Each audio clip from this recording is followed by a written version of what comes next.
Good morning, everyone. Good morning. My name is Maha El Junaidi, and I'm the Executive Director of the Islamic Networks Group, which is also known as ING. ING has been around for the last 26 years. We are a peacemaking organization that works through education and interfaith engagement, and we do that work in the context of America's First Amendment, protections of religious freedom and pluralism. Today's topic is shared values, and we're very fortunate to have 4 major world religions represented today, and I'm going to have each of them introduce themselves to you. My name is Sheila Mohan. I am representing the Hindu faith, and I work for local government. And good morning. My name is Harry Kornbleet. I'm a retired doctor, and I represent Judaism today. I'm Katie Dickinson. I design mentoring programs, and I'm a grad student at Pacific School of Religion, and I'm here to speak about Christianity. And I'm Ismail Nas. I'm a software engineer, and I represent the religion of Islam. Connected with the world. Community. Loved and empowered. Peace and optimism. In Islam, there is a tradition that goes like this. A person or people are not considered believers until they wish or love for others what they love for themselves. So this is something that guides me on a daily basis. I like to be respected, so I respect others. I wish that I'm successful, I wish it to others.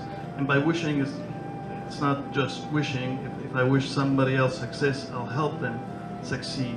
I wish to have mercy from God in the day of judgment. So on this earth, I try to have mercy towards others, and so on and so forth. So that's a core value, and I think it's shared also by the other religions.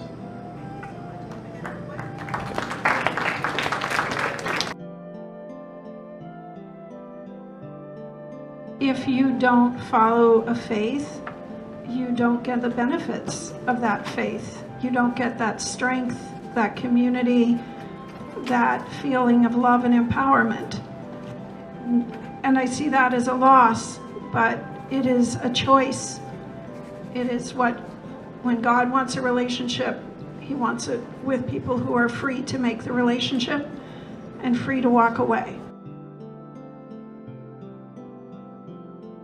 A typical Hindu family would practice several rituals at home.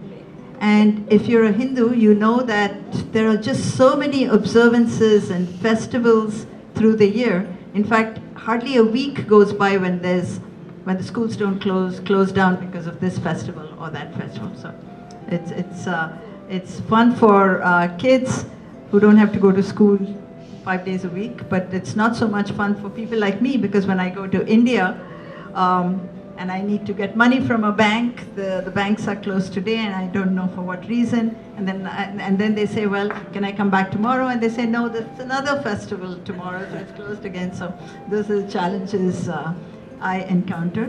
But families grow up with this sort of wealth of rituals and traditions. And as a child growing up, it's a lot of fun because the house is cleaned up, you get to wear new clothes, you eat a lot of good food that you normally wouldn't eat, and they're all unhealthy, lots of calories, but just amazingly delicious. Yeah, I think all the religions have similar values. We have shared values, and I think one way is that to participate in activities in the community where we're living our values, but doing it together in an interfaith sort of way.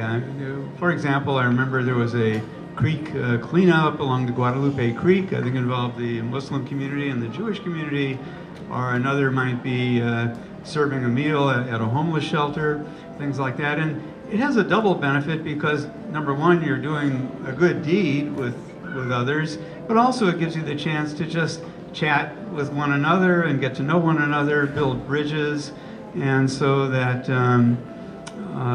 you gain greater appreciation and tolerance for others who are different than you. And also, especially for those of us who are in a minority, we build bridges to other communities so that when bad things happen, we have allies, we have friends that can support us.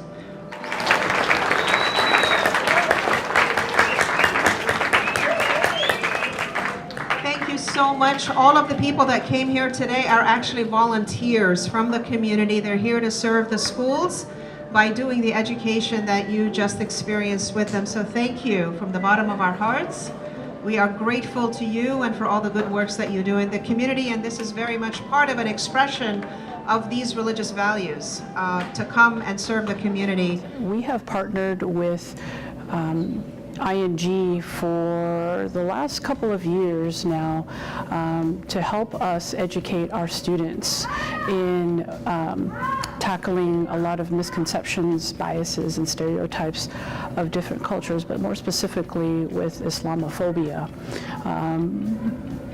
Middle school students are at a point in their lives where they're very impressionable, and they are surrounded by a lot of social media and media in itself that, you know, may shape the way that they think, but may not necessarily be true. And so we always want to educate our students to give them different perspectives on what they are being exposed to, so that we can break those misconceptions, stereotypes, and biases, so that they can also appreciate and learn about the beautiful diversity that is around them, and that diversity is really a strength and not a weakness.